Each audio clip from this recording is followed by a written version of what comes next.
Nesta semana, o Saber Direito é sobre o procedimento comum no novo Código de Processo Civil. O professor João Augusto Castro fala nas aulas sobre petição inicial, audiências de conciliação e mediação. Tudo isso e muito mais você vê agora.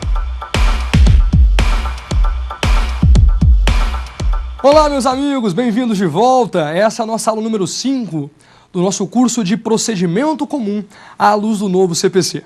Nós que já falamos de coisa boa demais, falamos na aula número 1 de petição inicial, depois de emenda, na aula número 2 passamos a indeferimento, improcedência liminar, falamos de coisas importantíssimas no que atine ao artigo 332, na possibilidade do juiz de proceder de plano à pretensão do autor. Depois falamos de respostas do réu na aula número 3, respostas do réu na qualidade de contestação, reconvenção, vimos o que mudou em contestação. Falamos da contestação 4 em 1, que a contestação ganhou ainda mais corpo à luz do novo CPC. Na aula número 4, falávamos de providências preliminares, julgamento conforme o estado do processo e depois passamos ao saneamento. Bom, e aqui no saneamento que nós conseguimos fazer uma transição entre a fase de saneamento do processo e a fase instrutória decisória. A fase instrutória decisória de cá, a fase de saneamento de cá. Nós fizemos a transição na última aula e eu chamo vocês novamente a isso. O saneamento do processo, que é concebido no artigo 357, o juiz vai preparar o processo, aparando suas arestas, fixando os pontos controvertidos, especificando as provas, resolvendo questões pendentes, preparando o processo ou por decisão, ou numa audiência de saneamento em cooperação, preparando o processo para o próximo passo dele, que é para o próximo ato do procedimento comum, que é a nossa audiência de instrução e julgamento. Audiência de instrução e julgamento. Pois bem, professor, qual é o nosso assunto da aula de hoje? Na nossa aula número 5, professor, eu que venho te acompanhando aí nos 4 outros encontros, estudando o procedimento comum, as remissões que o senhor faz, eu estou aqui com o código aberto. Bacana, que excelente. Na nossa aula de hoje, nós falaremos de audiência de instrução e julgamento, dando mais relevo aos pontos mais importantes, aqueles que sofreram mais alteração. Faremos o mesmo com sentença e com coisa julgada. Sem a pretensão, é verdade, de esgotar completamente os temas, né? Qualquer desses temas mereceria, às vezes, um curso inteiro. Mas a nossa intenção durante o curso inteiro foi trazer à baila, trazer ao debate os principais acontecimentos do novo código, as principais inovações no que atine ao procedimento comum, sem perdermos a lógica, sem perdermos o raciocínio ato por ato. Então nós conseguimos concatená-los um a um, mas dando mais relevo àquilo em que o novo CPC trouxe mais alterações no procedimento comum. Procedimento comum que agora é só comum.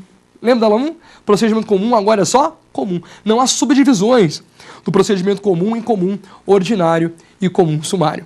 Pois bem, audiência de instrução e julgamento. O nome dela já fala muito sobre audiência. Audiência para instruir e julgar. No mesmo ato, é um ato processual complexo, com várias finalidades. Eu tenho a instrução processual, em especial para a colheita de provas que são orais, e o próprio julgamento. Então, um ato processual complexo. Um ato dentro do qual se praticam diversos outros atos. E aqui, nessa lógica de instrução e julgamento, prevalece a atividade de instrução e a atividade decisória do juiz. Perfeitamente. Professor, quais são as novidades ali para mim? Deixa eu te contar, pelo menos, de uma forma mais breve, como acontece a audiência, para aí nós podemos falar das grandes alterações nessa ritualística, nesse rito da audiência de instrução. Pois bem, a audiência, primeiro, ela é pública. A audiência é pública e aqui sem muita novidade, né? Você vai tratar a audiência, quem está anotando aí, eu tenho que ter cuidado com vocês, do artigo 358 ao artigo 368. Do artigo 358 ao artigo 368, nós temos o tratamento legal nesses 11 artigos da audiência de instrução e julgamento. E o 368, que é o último artigo, diz que ela é pública. A audiência, instrução e julgamento é pública. Então, em regra, ela corre às portas abertas, acessível às pessoas, acessível ao público, ressalvadas as restrições legais. Ou seja, ressalvadas as situações em que ela tem seu acesso negado a qualquer um do povo, quando o processo corre em segredo de justiça, a audiência, por certo, também não será pública. Perfeito. Além de ser pública, professor, o juiz exerce poder de polícia. O juiz exerce na audiência poder de polícia. E não é qualquer polícia, é aquele poder de polícia administrativo, onde o juiz pode limitar liberdades das partes em busca do interesse público. Pode exortar as partes para tratar uma outra com urbanidade, pode exortar inclusive o representante do MP, pode mandar retirar da sala de audiência aquele que se comporte ferindo o decoro da audiência. Então o juiz tem na audiência poder de polícia. Ela é pública, o juiz exerce na audiência poder de polícia, podendo então controlar a audiência a ponto de poder retirar coercitivamente alguém da sala de audiência que comporte sem o devido respeito ao ato de instrução. Pois bem, agora, professor, ela é pública, o juiz tem poder de polícia, mas como é que essa audiência se inicia? Muito antes da audiência, na sala de audiência, nós temos que, esperando a audiência, ter noção que a audiência vai se iniciar. E para isso, há um momento chamado pregão das partes. Apregoadas as partes, convidadas as partes à audiência. Geralmente é uma moça, não é isso? A gente fica esperando lá, uma moça com a voz bonita, aparece aeroporto, não é assim, professor? Esperando lá, vem autor fulano de tal, réu fulano de tal, ação de cobrança. Aquilo é o pregão das partes. As partes sendo convidadas à sala de audiência. Pregão das partes. O primeiro momento da audiência, já na frente do juiz, a audiência de instrução começa na sala de audiência a partir da renovação da tentativa conciliatória. Uma renovação da tentativa de conciliação. Perceba, nós já falamos que o juiz tenta conciliar as partes, na verdade não o juiz, mas o conciliador ou o mediador. No primeiro ato do processo há uma tentativa conciliatória, quase obrigatória, não é isso? Nós vimos que é muito difícil de não acontecer audiência de conciliação, tem que ter 2 nãos e tudo mais. O primeiro ato do procedimento comum no novo CPC é uma audiência que é concebida para tentar a autocomposição por meio de conciliação ou por meio de técnicas de mediação.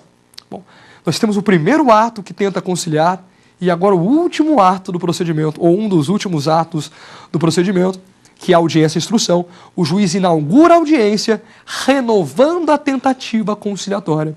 Ainda que na primeira oportunidade ela foi frustrada, o juiz deve, como ato de validade da audiência, como validade do processo, como um pressuposto de validade, renovar a tentativa conciliatória.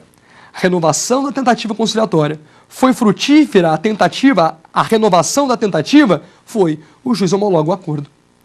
Não sendo frutífera, o juiz sugeriu novamente a autocomposição. Deu às partes a oportunidade para se conciliarem, para a autocomposição, adotando as técnicas também de mediação, de conciliação. Não foi possível. Bom, não sendo possível a composição, a autocomposição na abertura da audiência, nós passaremos propriamente a produção das provas. Passaremos a produção das provas na audiência de instrução e julgamento. Bom, o que cai muito em prova de concurso e deve te orientar durante a audiência, você que nunca participou de nenhuma, quer conhecer o rito da audiência antes de participar da primeira, tenho aqui atenção à ordem da produção da prova na audiência. Então, de novo, ela começou por um pregão. Apregoadas as partes, estavam presentes, o juiz inaugura a audiência, renovando a tentativa conciliatória. Renovada a tentativa conciliatória, se ela foi exitosa, homologa-se a autocomposição, por meio de uma sentença de mérito. Homologou, sentença de mérito. Não sendo possível a autocomposição, passa-se a parte importantíssima da audiência, que dá nome a ela, que é a instrução. A instrução na audiência é a instrução oral. Porque o que não preciso ouvir, eu posso fazer por documento, por juntada. A audiência de instrução serve à colheita das provas orais. E nós começamos a audiência com a oitiva do perito e do assistente ou dos assistentes técnicos. Então, a primeira prova produzida na audiência, após a frustração da renovação conciliatória, da renovação da tentativa conciliatória, primeira prova produzida, a primeira pessoa a ser ouvida na audiência é o perito. Claro, quando isso for necessário. Quando houve necessidade de produção de prova pericial, podem muito bem as partes, ou até mesmo o próprio juiz, ficarem com dúvidas sobre o laudo pericial. E o perito seria então intimado para comparecer na audiência de instrução, para prestar esclarecimentos sobre o laudo pericial. O perito, então, presta esclarecimento sobre o laudo pericial e é o primeiro participante a ser ouvido na audiência. O perito é ouvido na tentativa de prestar esclarecimentos sobre o laudo pericial. Pois bem, depois do perito, professor, depois do perito, há necessidade, quando houver requerimento, de oitiva do autor e réu. Então, se há perito e ele foi intimado para esclarecimento, ouve-se primeiro o perito. Ouvido o perito, passa-se a oitiva das partes.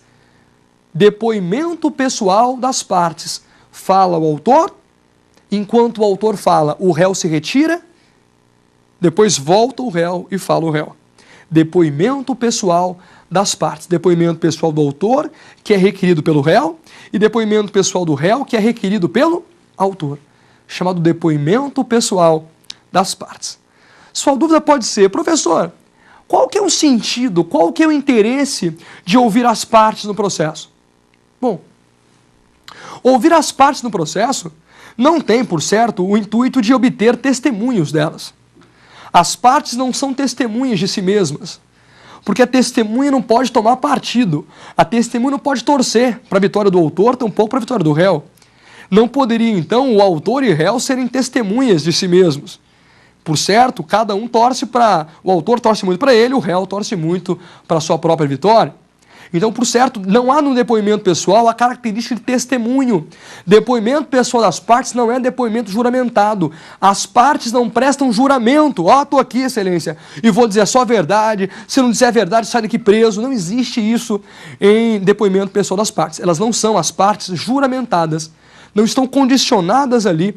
Além do ideal de boa-fé, claro. Há um ideal de boa-fé, todos digam a verdade no processo.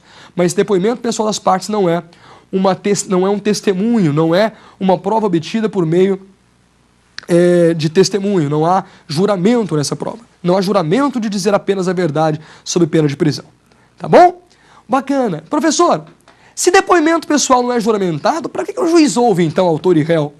Estou aqui com essa dúvida, professor. Para que ouvir autor e réu se esse povo não é juramentado, se cada um torce por si mesmo? Por que ouvir autor e réu?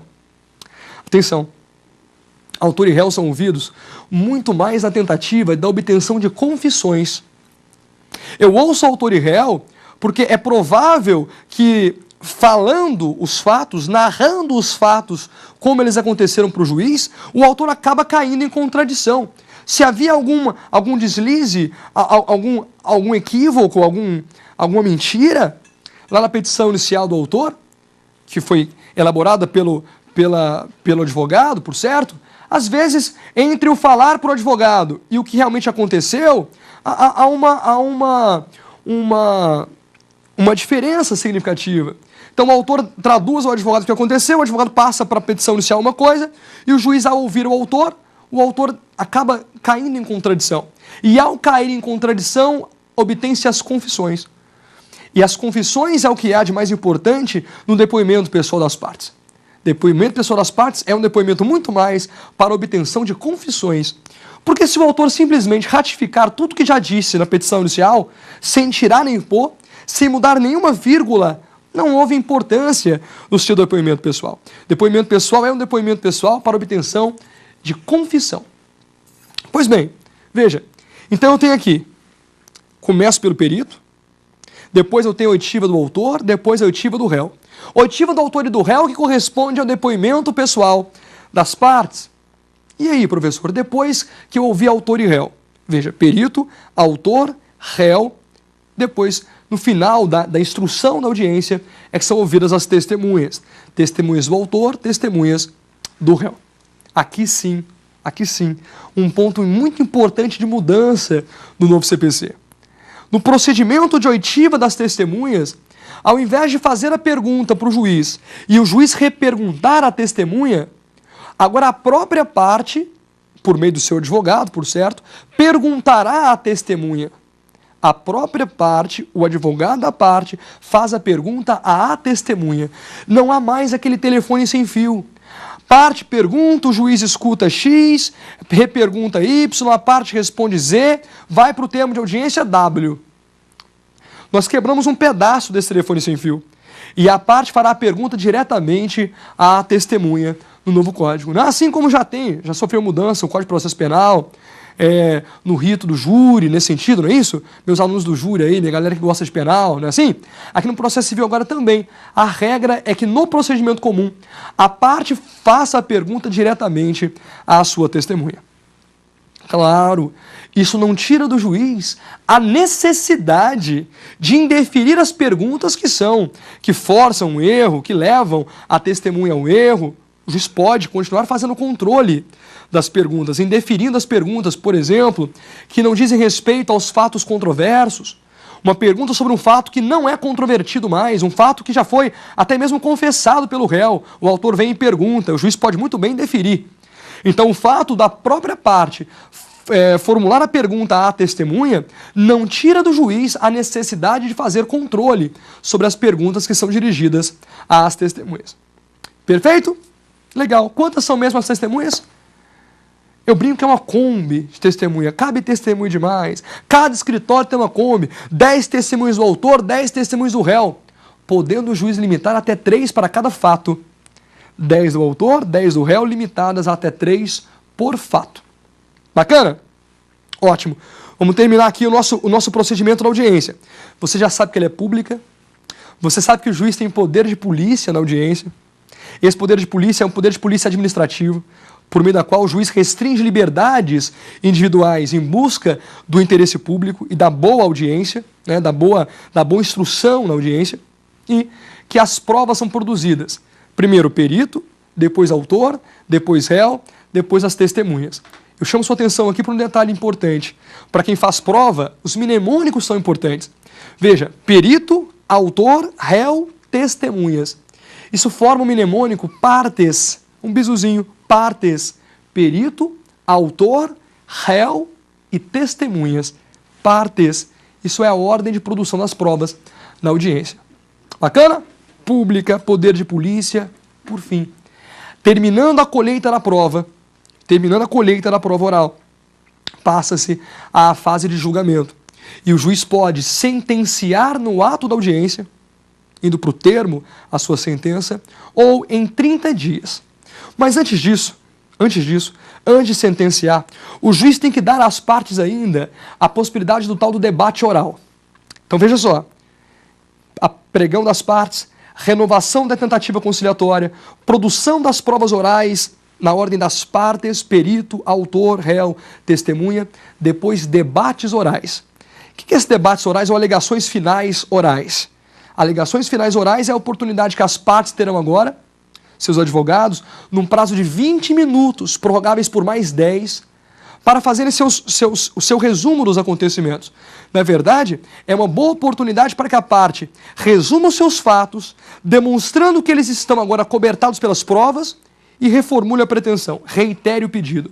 Excelência, durante todo o processo, o autor disse que o veículo do réu estava em alta velocidade, o que acaba de se atestar agora com a testemunha número 2, que diz que vinha na pista oposta e que o veículo do réu, um Gol vermelho, vinha em alta velocidade. Reitera-se, portanto, o pedido, reface, portanto, o pedido de condenação do réu ao pagamento de danos materiais. Então é a oportunidade que as partes têm de resumir os acontecimentos processuais, demonstrando para o juiz que as provas fornecidas e colhidas agora corroboram os fatos narrados pelo autor ou pelo réu durante todo o processo. Naquela concepção de que as partes têm 2 grandes ônus, o ônus de alegar e o ônus de provar. E agora é a oportunidade que eu tenho para falar para o juiz: Excelência, me desincumbir dos meus 2 ônus. Aleguei e provei. Tudo bem? Pregão das partes, renova a tentativa de conciliação, produz-se as provas, perito, autor, réu, testemunha, alegações finais. E agora, professor, como é que termina essa audiência? Sentença no ato da audiência ou no prazo de 30 dias? Quando no prazo de 30 dias? Para nós terminarmos aqui, porque eu sei que tem uma perguntinha sobre a audiência. No prazo de 30 dias, quando, professor? Ou porque o juiz não quis julgar na audiência, é uma possibilidade, ou porque os debates orais, as alegações finais orais, foram substituídas por alegações finais escritas. Se o juiz verificar a complexidade dos fatos ou do direito, converte as alegações finais orais em alegações escritas. Se isso acontecer, o juiz tem que esperar as alegações finais chegarem no prazo de 15 dias, sucessivamente, 15 dias as partes têm para as alegações finais escritas, e a partir disso o juiz terá um prazo de 30 dias para proferir sentença, à luz do artigo 366. Tá legal? Vamos agora à pergunta do nosso telespectador sobre a audiência, de instrução e julgamento. Vamos a ela. Quem competirá a intimação das testemunhas para a audiência de instrução e julgamento? Bom, até então, eu apresento o rol das testemunhas no CPC busaidiano, no CPC antigo, e o próprio Poder Judiciário providencia as intimações. No novo Código, uma vez que nós vimos que o Código se orienta pela cooperação, e a cooperação não é só o juiz cooperando com as partes, é as partes cooperando entre si também, para se obter em tempo razoável a melhor solução possível do conflito de interesse. Nesse caso, no novo Código, competirá à parte, ao advogado da parte, a intimação das suas próprias testemunhas. Em regra, a intimação será feita pelo próprio advogado da parte. Então, eu arrolo as testemunhas, verifique, eu arrolo as testemunhas, me compete a própria intimação delas, em regra por carta, por AR, devendo agora juntar o AR no processo. Compete ao próprio advogado da parte a intimação das suas próprias testemunhas. Essa é a regra. É claro que, uma vez intimada, não compareceu, poderá ser intimada pelo Poder Judiciário, inclusive com comparecimento coercitivo. Mas a regra é que o próprio advogado intime a testemunha por AR, por carta, juntando nos autos tempestivamente o AR cumprido. Tá bacana? Muito boa pergunta, muito boa pergunta. Então aqui a intimação deve ser feita pelo próprio advogado da parte às suas testemunhas. Professor, eu ouvi falar de um negócio lá também, do novo CPC, de que o advogado pode levar as partes independentemente de intimação. É verdade? Pode a própria parte conduzir as suas testemunhas independentemente de ter intimado as testemunhas? Sim. Só que tenham cuidado aqui. Levar as testemunhas independentemente de intimação não significa levá-las sem arrolar as testemunhas. Veja, eu tenho o ônus de arrolar as testemunhas se quiser que elas sejam ouvidas. Eu devo arrolar as testemunhas porque arrolar as testemunhas é dar condição para que a outra parte verifique se elas podem ou não ser ouvidas como testemunhas. Porque se eventualmente uma delas é incapaz, eventualmente uma delas é impedida, eventualmente uma delas é suspeita, o juiz colherá o depoimento na forma de informante, na condição de informante, não como testemunha. Não seriam juramentadas. Então, uma coisa é apresentar o rol das testemunhas, outra coisa é poder levá-las independente de intimação. Então, eu tenho que apresentar o rol, eu tenho um ônus como parte de apresentar o rol das testemunhas que eu quero ouvir, mas isso não tira a possibilidade de levá-las independentemente de intimação. Tá bom? E conduzir as testemunhas sem intimação não tira a necessidade, não acaba com a necessidade de arrolar as testemunhas. Então, ainda que eu as leve independentemente de intimação, a parte tem que arrolar as testemunhas tempestivamente. Tá legal? Muito boa pergunta, nos deu oportunidade até para falar de mais coisas. Bacana? Vamos aqui com isso terminar a nossa parte de audiência de instrução e julgamento. Não que a gente tenha visto a audiência inteira, tratado de todas as minúcias, mas partilhamos aqui das principais novidades desse ato processual complexo que é a audiência de instrução e julgamento. Pessoal, entendido isso, e você viu que a audiência culmina na sentença, que ela é una, a audiência é una, viu? É importantíssimo isso, despenca em prova.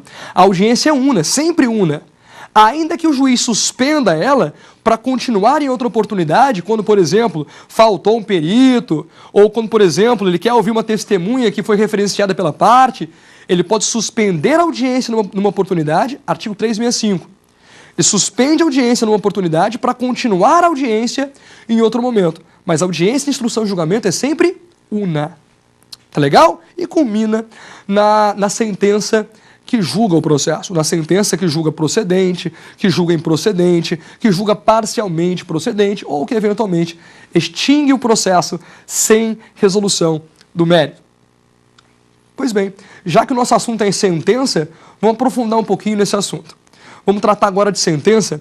Eu preciso que você, agora que está com o vade-mecum na mão, se oriente pelos artigos 485 ao 495 do novo CPC. 485 ao 495 do novo Código. Sentença. Mas veja só, antes de nós começarmos a tratar sobre o conteúdo da sentença, antes de nós verificarmos os elementos da sentença, eu quero que você saiba e consiga traduzir com seus termos depois. Isso é aprendizado, né? A gente aprende bem a matéria quando você consegue conversar com a pessoa, às vezes que não tem formação na área nenhuma, e a pessoa consegue, e você consegue explicar a ponto da pessoa entender. Então, o que é sentença? Imagina alguém perguntando para você, ó, você faz direito há tanto tempo, e eu te vejo aí subindo com esse vade-mecum na mão. O que é sentença? O que é uma sentença? A pergunta aparentemente simples, né? Aparentemente simples. Bom, quando eu estudei, há algum tempo atrás, sentença ainda era o ato do juiz que punha termo ao processo. Sentença é o ato do juiz que põe termo ao processo. Ponto final. Aprendi assim, achei aquilo fantástico, na redação antiga do artigo 162, sentença é o ato do juiz que põe termo ao processo. Fácil, fácil de explicar para todo mundo, fácil de anotar no caderno, eu achei aquilo brilhante. Só que logo depois, ou logo quando eu me formei, estava entrando em vigor uma lei, que é a Lei 11.232 de 2005. Você aí que estuda conhece muito dessa lei. 11.232 de 2005 é a lei que muda a execução dos títulos judiciais, ou na verdade termina a mudança da execução dos títulos judiciais. Essa mudança que começa na Lei 8952, Lei 8952 de 94, que muda o artigo 461, vem para a Lei 10.444 de 2002, que muda, que acrescenta ao CPC o artigo 461A, isso tudo na tentativa de tornar o processo da execução dos títulos judiciais numa execução sincrética. Esse sincretismo processual, essa mudança para o sincretismo culmina na Lei 11.232 de 2005, que entra em vigor em 2006, que trata do artigo 475A até o 475R, criando uma nova etapa no procedimento da execução dos títulos judiciais de pagar a quantia certa. Então agora, quando o juiz, a partir desse instante, quando o juiz sentenciasse condenando o réu a pagar R$15.000, ao invés de pegar a sentença, uma carta de sentença, e iniciar um processo autônomo de execução, nós buscaríamos apenas o cumprimento da sentença no mesmo processo onde a sentença foi fabricada, no mesmo processo onde a sentença foi forjada. Então, produzida a sentença nesse processo, eu continuo o processo no intuito de buscar o cumprimento da sentença. Essa mudança não é uma mudança no processo de conhecimento só, é uma mudança no processo de execução. O processo de execução, que até então era um processo sempre autônomo, passou a ser um processo autônomo para os títulos extrajudiciais e um processo sincrético, um cumprimento de sentença num processo nos títulos judiciais. Então, quando o título é judicial, uma sentença civil condenatória que transita em julgado, ao invés de nós inaugurarmos um novo processo, nós buscamos, a partir da 11.232 de 2005, o cumprimento da sentença dentro do mesmo processo. Como se nós pudéssemos pensar em dois módulos, um módulo processual de conhecimento e o módulo processual de execução. Pois bem, nessa ideia de dois módulos, o módulo de conhecimento e o módulo de cumprimento de sentença ou de execução, como preferirem, você se pergunta, professor, o que a sentença tem a ver com isso? O que o conceito de sentença que o senhor começou a tratar tem a ver com isso tudo? Tem a ver, pessoal, é porque sentença, como eu te falava até então, era conceituada como sendo o ato do juiz que põe fim ao processo, que põe termo ao processo. Acontece que a partir do instante em que a sentença não mais extingue o processo, sendo possível nós continuarmos, elas tecermos o caminho do processo, buscando o cumprimento dela, nós não podemos mais afirmar que sentença é o ato que sempre põe fim ao processo, porque nem sempre isso vai acontecer. Às vezes a sentença não é o marco final do processo, mas apenas uma divisão, um fim do marco de conhecimento, ou coloca fim à parte cognitiva, para nós inaugurarmos a parte de cumprimento da sentença. Então, a mesma lei que cria o cumprimento de sentença, de pagar a quantia certa, foi responsável pela modificação do conceito de sentença. A mesma lei que foi responsável por mudar a execução dos títulos judiciais, cuidou também da mudança do conceito de sentença. Veja bem, no novo Código, o conceito de sentença, definido no antigo CPC, o conceito de sentença é trabalhado no artigo 162, parágrafo 1º. No CPC de 73, mas já com uma nova roupagem depois de 2006. Tá? 11232 muda o CPC antigo, dando um novo conceito de sentença. Sentença passou a ser o ato do juiz, não mais conceituada finalisticamente. Não era mais o ato que punha fim ao processo, mas passou a ser conceituada tendo como lastro o seu conteúdo. Sentença passou a ser tratada como o ato do juiz, que implica em uma das matérias do artigo 267 ou do artigo 269 do Código Antigo. Esse ato é sentença? Não sei. Ele trata de matérias do 267? Então é sentença. Trata de matérias do 269? Então é sentença. Mas esse conceito, pessoal, é um tanto quanto falho. Porque nem todas as matérias do 269 sugerem sentenças. E nem todas as matérias do 267 o fazem. Basta nós pensarmos aqui no reconhecimento de prescrição de um dos 3 pedidos formulados. O autor formula 3 pretensões e o juiz reconhece que uma delas está prescrita. Essa matéria sempre foi tratada no 269, inciso 4, mas não é uma sentença. Então, que rufem os tambores. Que rufem os tambores, professor. Olha só, qual que é o conceito novo de sentença? Uma vez que tem um conceito antes de 2005, ou na verdade antes de 2006, quando a lei entra em vigor, um conceito pós-2006, que não fala mais do elemento finalístico da sentença, que era só ligado ao conteúdo, e nós temos agora no novo Código um conceito novo de sentença, do artigo 203, parágrafo 1º. Artigo 203, parágrafo 1º, conceitua sentença no novo CPC. No novo CPC, sentença é um híbrido, é um conceito híbrido, é um pouco do que ela já foi antes de 2006, com o conceito que nós tínhamos até então. Eu somo os 2 conceitos e faço um conceito um pouco mais acertado. Bom, sentença para o novo Código é o ato do juiz que extingue o processo, ou pelo menos extingue a fase de conhecimento. Então veja, sentença é o ato do juiz que extingue o processo de execução, ou pelo menos põe fim à fase de conhecimento, e trata de uma das matérias do artigo 485 ou do artigo 487.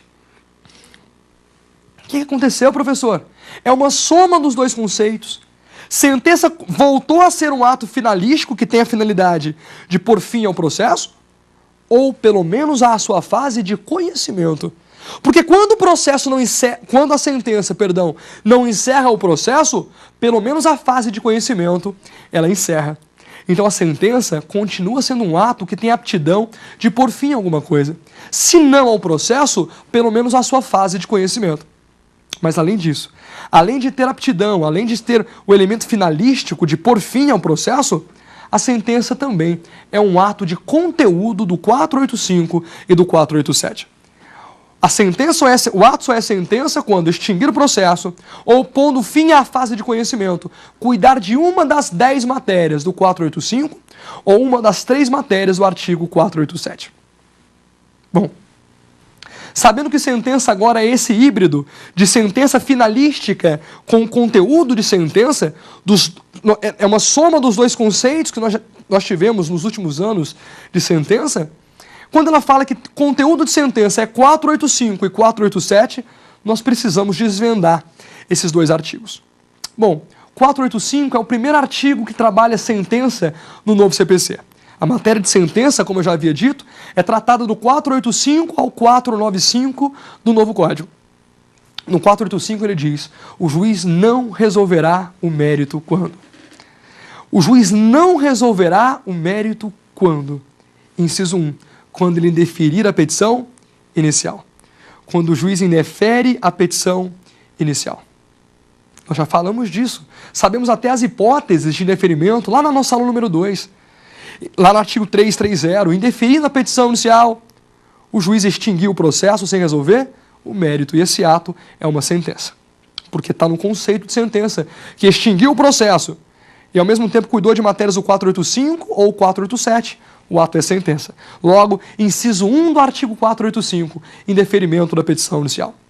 Inciso 2, quando as partes deixaram o processo parado por mais de um ano. As partes deixaram o processo parado por mais de um ano. Abandonaram o processo por mais de um ano. Nesse caso, o juiz também extingue o processo sem resolver o mérito. Quando as partes abandonam o processo por mais de um ano, o juiz o extingue sem resolver o mérito. Inciso 3.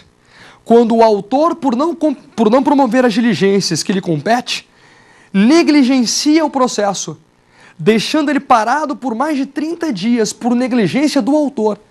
Por não promover o autor as diligências que lhe compete, o processo fica parado por mais de 30 dias. O juiz também extingue o processo sem resolver o seu mérito e esse ato também é uma sentença. Me ocorre aqui uma decisão muito curiosa que estava no WhatsApp, ficou rodando no WhatsApp nosso aí por algum tempo, que o juiz recebeu a petição inicial, distribuiu, aliás, determinou a citação do réu, as partes produziram prova e depois pararam de manifestar no processo. O juiz intima as partes e fala assim, alguém quer manifestar, manifeste em 48 horas, porque se vocês não querem, vírgula, eu muito menos.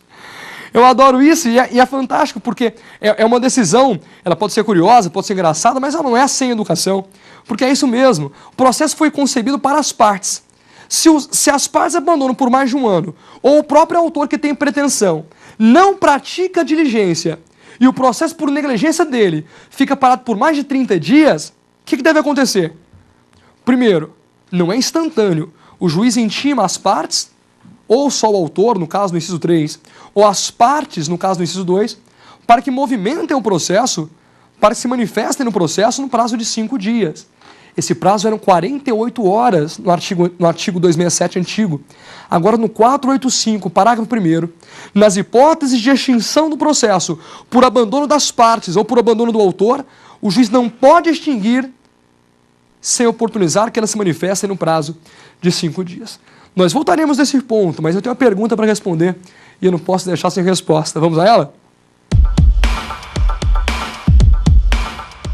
Posso então afirmar que toda sentença extingue o processo novo CPC? Todo processo é extinto por sentença, mas nem toda sentença extingue o processo. Basta nós pensarmos numa sentença condenatória, de obrigação de fazer, não fazer, entrega, de pagar a quantia certa. Essa sentença pôs fim ao processo? Depende. Se não houver pagamento voluntário dos R$10.000 da sentença condenatória, o processo não foi extinto. Eu tenho uma sentença que não representará a extinção do processo, mas o limite entre o processo é entre a fase de conhecimento e a fase de cumprimento da sentença. A sentença condenatória, se não houver cumprimento voluntário, ela não representa a extinção do processo, porque dentro do mesmo processo a parte pode buscar o cumprimento dessa sentença. Então, a sentença nesse caso não foi o termo final do processo, mas apenas o termo da fase de conhecimento, para podermos iniciar agora uma nova fase no mesmo processo, uma fase de cumprimento da sentença. Então, não, nem toda sentença extingue o processo, não. Às vezes ela só representa um marco, o término da fase de conhecimento, mas não o fim do próprio processo. Tudo bem? Agora o processo, é verdade, ele só termina um dia com uma sentença. Bacana? Ótimo. Volta para mim. Olha só. Olha só. Vamos voltar lá, nós respondemos a pergunta, vamos voltar de onde nós tínhamos parado. Eu estava tratando com vocês das hipóteses do 485. Das hipóteses que autorizam a extinção do processo sem resolução do mérito. Falamos do inciso 1, falamos do 2 e do 3. No 3, me permitam voltar um pouquinho, que é quando o autor negligencia o processo. Por não promover as diligências que lhe compete, o processo fica parado por mais de 30 dias. O juiz intima o autor, dá a ele a chance de se manifestar em 5 dias e depois extingue o processo. Só que tem um problema. Um probleminha. Se você está com o CPC na mão, olhe um pouquinho para baixo a tela, ou olhe um pouquinho para baixo no seu vadimeco aí. 485, inciso 8. 485, inciso 8. Nesse inciso, diz também ser possível, depois eu vou voltar, eu vou explicar a lógica disso, dessa relação que eu tento fazer com vocês. Diz que é possível extinguir o processo, que o juiz não resolverá o mérito quando homologar a desistência da ação. Quando o juiz homologa a desistência da ação, ele julgará sem resolver o mérito. Verdade? Verdade. Mas atenção aqui. O que é desistência da ação? O que é abrir mão da própria ação? É abrir mão do pedido? Não, não é renúncia. É desistência da ação. Quando se desiste da ação, a parte pode muito bem depois intentar a nova ação. Intentar a mesma ação, com outras provas, com novos fundamentos. Porque quando desiste da ação, o juiz extingue o processo, sem resolver o mérito. Acontece que nessa desistência da ação, no processo de conhecimento, depois que o réu já tiver contestado, eu estou lá no parágrafo 4º e 5º do artigo 485, depois que o réu contesta, só pode o autor desistir da ação se o réu consentir. Porque concorda comigo que no processo de conhecimento, assim como o autor pode ter vitória, o réu também pode? Imagina então que o autor pede para desistir da ação, mas o réu já contestou. A prova dele é excelente, os argumentos são ótimos, o réu é intimado. O autor quer desistir da ação. O réu põe-se a pensar, se ele desistir da ação, o juiz extingue sem resolver. Amanhã ele melhora essa ação, propõe de novo. Eu não autorizo a desistência. Agora que o processo está animal para mim, eu vou autorizar a desistência de ação? Não autoriza nunca. Ninguém me faz autorizar. Se o réu não autorizar a desistência da ação, vida que segue no processo. Só que o autor começou a pensar, peraí, eu quero extinção do processo sem resolução do mérito. Por desistência da ação não deu. Não deu porque o réu fechou as portas para mim. Ele tem que autorizar, não autorizou. O que o autor começou a fazer? Ele tinha que praticar alguma diligência, ou havia alguma diligência que competia à sua manifestação, um deslocamento do oficial de justiça, um pagamento, uma antecipação de honorário pericial. Atenção. O que o autor começou a fazer? Ele não praticava a diligência que lhe competia, o processo ficava parado por negligência dele por mais de 30 dias, o juiz intimava, dava a ele a chance de se manifestar, no antigo CPC em 48 horas, nesse novo em 5 dias, mas não importa. Autor, se manifesta aí, porque se você não manifestar, eu vou extinguir o processo. O autor, só vai extinguir o processo? O que ele fazia? Ficava calado. Ele abandonou o processo, o juiz intimou para manifestar e continuou parado. O juiz extinguia o processo sem resolução do mérito, por negligência do autor. Veja, ele não conseguiu pela desistência honesta da ação. Ele simulou uma desistência, abandonando o processo. O STJ enuncia, então, na súmula 240, que o juiz só poderá extinguir o processo por abandono do autor se o réu assim requerer.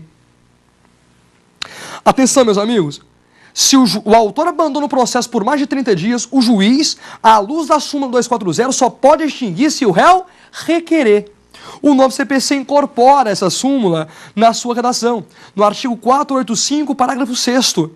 O juiz só pode extinguir processo por abandono do autor se o réu requerer. Feito! Entendeu então por que eu fui no 3 e no 8? Para você lembrar que para barrar a desistência simulada, há o parágrafo 6º. Se o autor abandona o processo hoje, o juiz só pode extinguir se o réu requerer. Bacana? Acompanha. Voltando no 485, 1 já foi, 2 já foi, 3 já foi, inciso 4.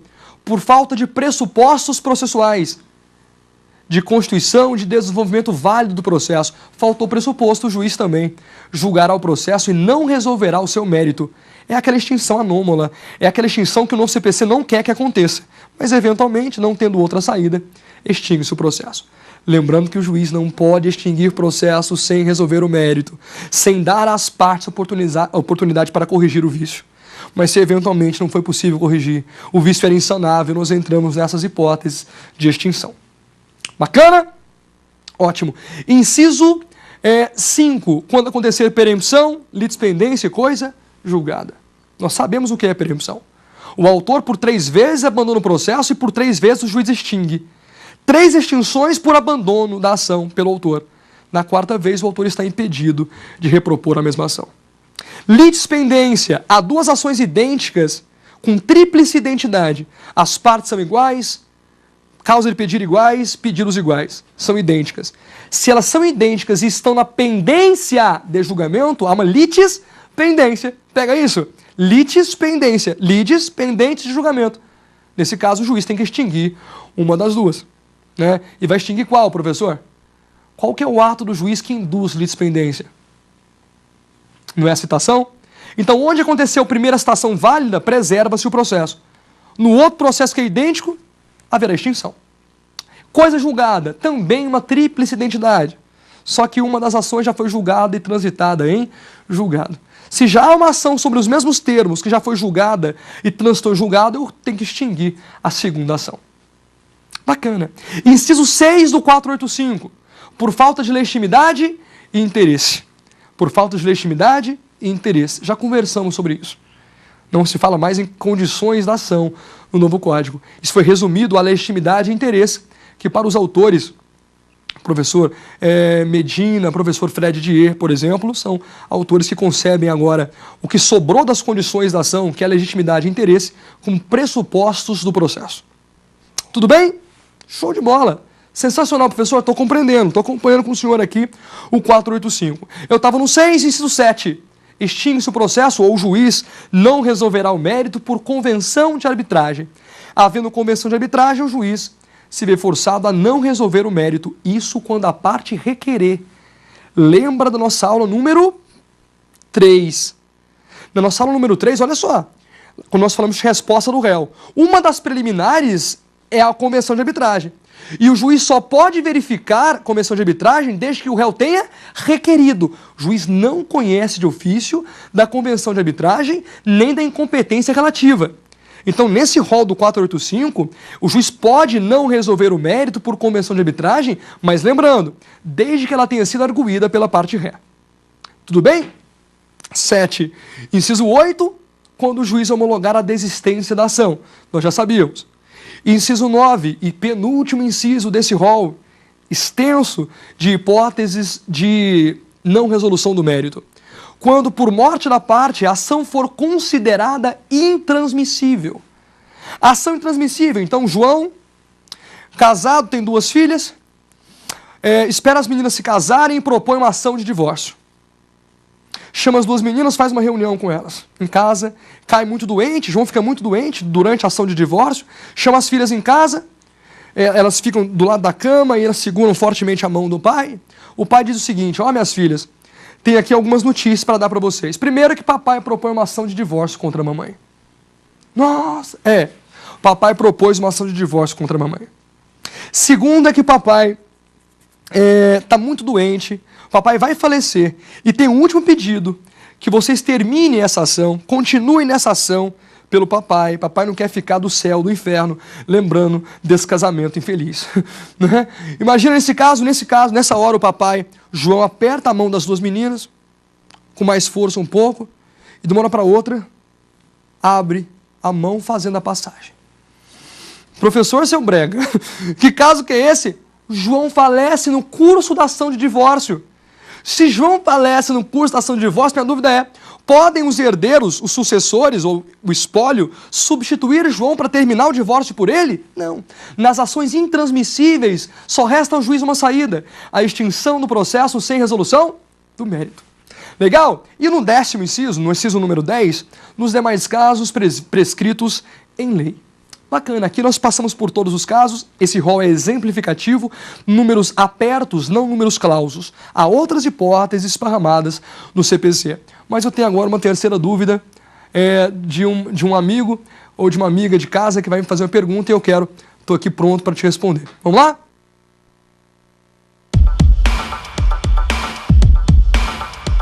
No novo CPC, a motivação do juiz na sentença também fará a coisa julgada?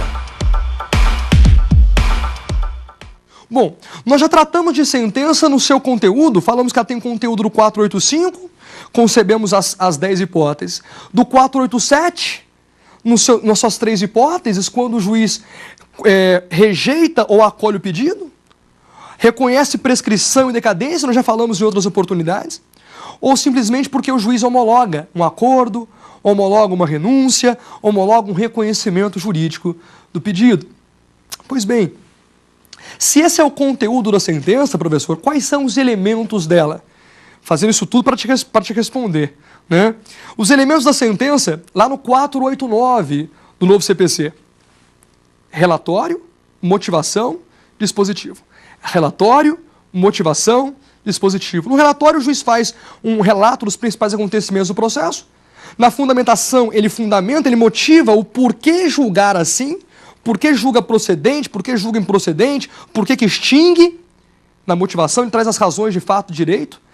E no dispositivo é onde, de fato, o juiz julga a pretensão, acolhendo, rejeitando, acolhendo parcialmente ou, porventura, extinguindo o processo. Isso é dispositivo.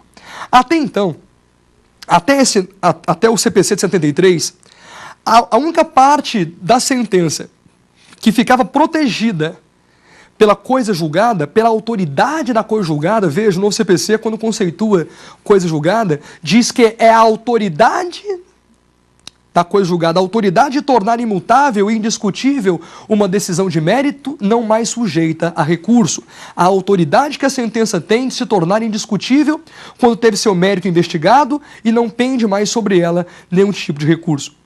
Pois bem, até então, a única parte da sentença que estava protegida pela coisa julgada era o dispositivo da sentença. Porque o dispositivo é onde o juiz de fato julga, para acolher ou para rejeitar. Os motivos da sentença, a verdade dos fatos para o juiz, não vinculavam outros juízos, não tinham efeitos para fora do processo, mas apenas efeitos endoprocessuais.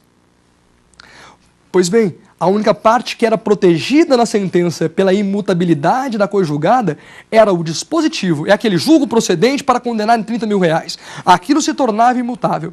O restante da sentença não. Só que tem um detalhe. E esse detalhe é muito importante. O detalhe importante é o seguinte. No novo CPC, diferentemente do antigo, veja, isso que eu vou te contar agora é apontado por alguns autores como top 5 das mudanças do Código. Não sei se chega a tanto, mas é uma mudança muito importante. No novo CPC, a questão prejudicial, que era decidida lá na motivação, uma questão que prejudicava a pretensão do autor, até então julgada na motivação, não fazia coisa julgada. No novo Código, a questão prejudicial, decidida incidentemente no processo, estará também abraçada pela coisa julgada do artigo 503. No 503, então, nós temos a possibilidade de ampliação dos limites objetivos da coisa julgada para a questão prejudicial. Um exemplo para nós finalizarmos com isso, respondendo a dúvida aí de casa, uma dúvida importantíssima. Hoje, se o autor pede alimentos, ele propõe uma ação e pede alimentos, o juiz só pode julgar alimentos. Se eventualmente o réu, na contestação, diz que não vai pagar alimentos porque não é pai, a questão da paternidade é uma questão prejudicial aos alimentos. E é julgada hoje na motivação da sentença, portanto não faz coisa julgada. No novo CPC, a resolução da questão prejudicial, por exemplo, essa paternidade, estará também protegida, abraçada pelo limite objetivo da coisa julgada. Pessoal, nós falamos, ainda aqui de maneira muito concisa, de audiência, instrução e julgamento. Falamos de sentença do novo conceito e falei da principal novidade. Deu tempo para falar disso, que bom. Da principal novidade, ainda bem que a pergunta veio, né? A principal novidade da coisa julgada, que é a ampliação do seu limite objetivo para abraçar também a questão prejudicial decidida incidentemente no processo, que até então não fazia coisa julgada. Pois bem, vamos ao nosso resumo de aula.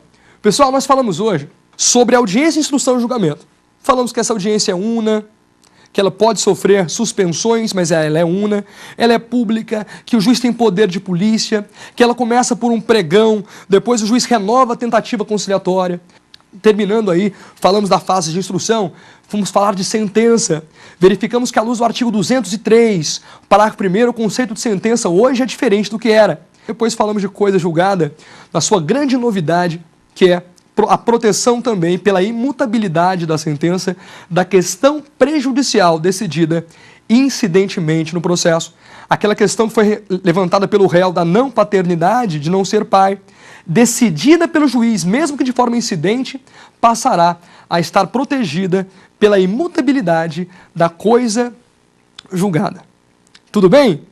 Bacana. Com isso, a gente encerra aquilo que nos competia dizer, que era falar de petição inicial, desde a aula, da nossa aula número 1, até sentença e coisa julgada na nossa aula número 5. Eu quero dizer que foi um prazer imenso para mim estar com vocês nessas 5 aulas, nesses 5 encontros, para falar de coisas que eu gosto, para falar dos meus estudos, para falar de novo CPC, e espero muito que as aulas tenham sido proveitosas, que surtam efeito para suas provas da faculdade, para suas provas da OAB, para as provas do seu concurso. Fiquem com Deus, um grande abraço, muito sucesso, bons estudos para todos vocês. Tem dúvidas sobre o assunto? Então mande um e-mail para nós, saberdireito@stf.jus.br. Você também pode estudar pela internet acessando o site da TV Justiça, www.tvjustiça.jus.br.